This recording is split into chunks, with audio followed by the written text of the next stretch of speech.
Change किया गया है। शास्त्री की भर्ती की मैं बात करूं तो अभी रिज्यूम हो गई है 5 जनवरी से। कांगड़ा के जो डिप्टी डायरेक्टर हैं उन्होंने शेड्यूल भी जारी कर दिया है। उसी तरह से बाकी डिप्टी डायरेक्टर्स भी अब जो बैच वाइज भर्ती है वो शेड्यूल जारी कर रहे हैं।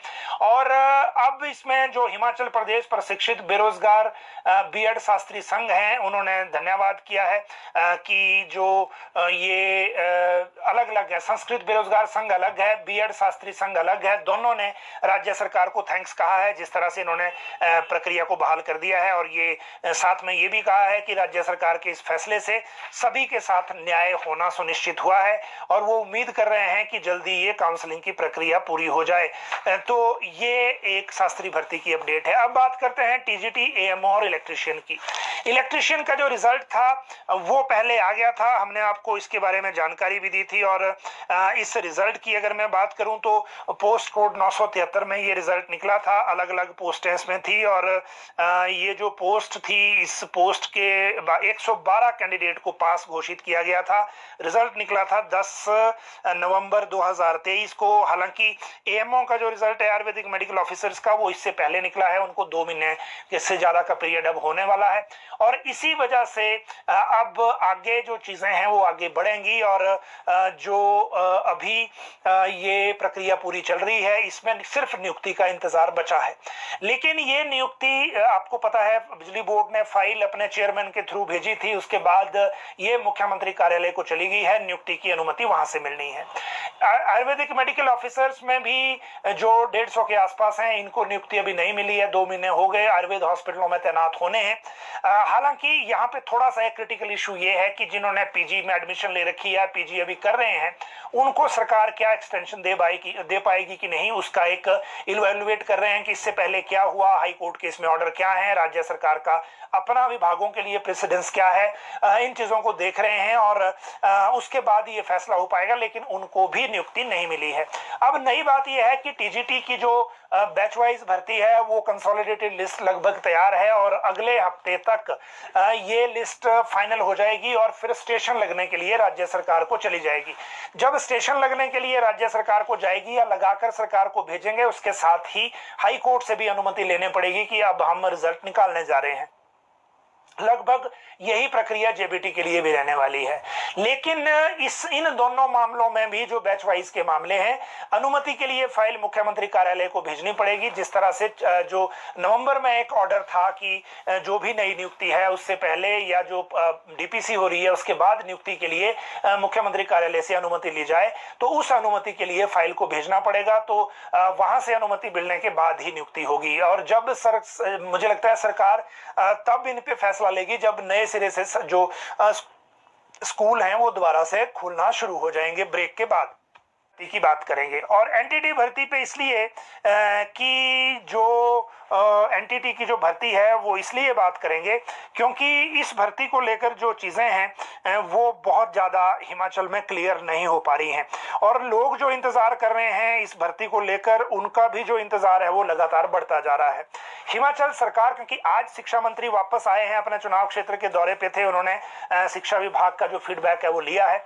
लेकिन इसके पहले पंजाब में आप देखिए, पंजाब जो रिक्रूटमेंट है, चंडीगढ़ एडमिनिस्ट्रेशन जो एजुकेशन डिपार्टमेंट है वो एनटीटी की रिक्रूटमेंट कर रहा है। 100 पदों की भर्ती है ये। और इसका जो ब्रेकअप है उसमें 100 पद हैं, ये इसमें 45 हैं केवल जनरल को, बाकी अलग अलग तरह से हैं। लेकिन इसेंशियल क्वालिफिकेशन क्या है? सीनियर सेकेंडरी स्कूल सर्टिफिकेट है, मांगा है इन्होंने, +2 और equivalent from recognised board with 50%। और फिर जो है उसके बाद एक और है diploma in nursery teacher education NTT, pre school education, early childhood education programme या डीईसीई जो अलग से होता है, of not less than 2 years, और BEd nursery from NCT recognised institution. तो ये है जो एक तो 1 साल का नहीं लिया है, 2 साल का ले रहे हैं। और साथ में जो एनसीटी रिकॉग्नाइज्ड इंस्टीट्यूशन से जो नर्सरी का डिप्लोमा है उसको भी ले रहे हैं।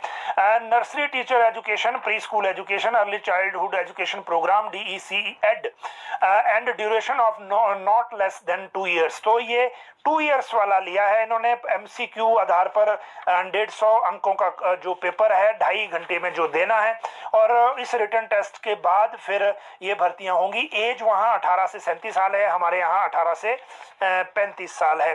अब इशू ये है कि हिमाचल में भी प्री नर्सरी स्कूलिंग शुरू हो गई है, लेकिन बच्चे भी एडमिट कर लिए हैं 25,000 के आसपास, लेकिन उनको पढ़ाने वाला कोई नहीं है। जब उनको पढ़ाने वाला कोई नहीं होगा तो किस तरह से आगे बढ़ेंगे वो भी एक बड़ी बात है। लेकिन भर्ती को लेकर फैसला आज भी हमने जब एजुकेशन मिनिस्टर से पूछा तो उन्होंने कहा कि हम कोशिश कर रहे हैं कि ड्राफ्ट को फाइनल करके जो भी अगली कैबिनेट होगी उसमें लगाएं। लेकिन जो एजुकेशन डिपार्टमेंट से ड्राफ्ट आया है उसमें जितने विकल्प दिए गए हैं उन विकल्पों को जब नेशनल एजुकेशन पॉलिसी से देखते हैं 2020 से, तो उसको हम फाइनल नहीं कर पा रहे कि कौन सा मॉड्यूल लेना है। तो इस पे जैसे ही फाइनल होगा उसके बाद आगे डिसीजन लेंगे और उसी अनुसार ये भर्तियां करेंगे। दूसरी तरफ विधानसभा ने, क्योंकि अब राजेश धर्माणी जो बिना पोर्टफोलियो के अभी तक मंत्री हैं लेकिन कैबिनेट मंत्री बन गए हैं, जब वो मंत्री बने हैं तो वो जो एक कमेटी जो है विधायन समिति उसमें थे वो सदस्य, तो उनकी जगह अब मलेंद्र राजन जो हैं इंदौरा के विधायक, उनको लोक लेखा समिति है, ये लो पब्लिक अकाउंट्स कमेटी बड़ी पावरफुल कमेटी होती है, इसमें राजेश धर्माणी की जगह मलेंद्र राजन को मेंबर लिया गया है। ये विधानसभा ने चेंज किया है। अब बात करते हैं स्कूल क्लस्टर्स की, और क्लस्टर्स की बात इसलिए कि राज्य के सरकारी स्कूलों में जो एजुकेशन की क्वालिटी है उस पर जो हालत है वो इमरजेंसी की तरह है। ये बात मैं नहीं, ये सेक्रेटरी एजुकेशन कहते हैं। कांगड़ा की जो क्लस्टर की मीटिंग जिन जिन अध्यापकों ने या डिप्टी डायरेक्टर ने या स्कूल प्रिंसिपल ने अटेंड की है वो जानते हैं कि एजुकेशन सेक्रेटरी का फोकस क्या है। इसके बावजूद जो प्राइमरी टीचर फेडरेशन के जो ऑब्जेक्शंस हैं वो समझ से परे हैं। वो समझ से परे इसलिए हैं क्योंकि एक करसोग खंड का एक मैं ज्ञापन देख रहा था प्राइमरी टीचर फेडरेशन का, जिसमें ये कहा गया है कि ये कहना कि जो प्राइमरी के टीचर हैं वो प्रिंसिपल को अपनी स्कूलों अपनी अटेंडेंस और उपस्थिति और अपनी छुट्टियों की जानकारी दें, इस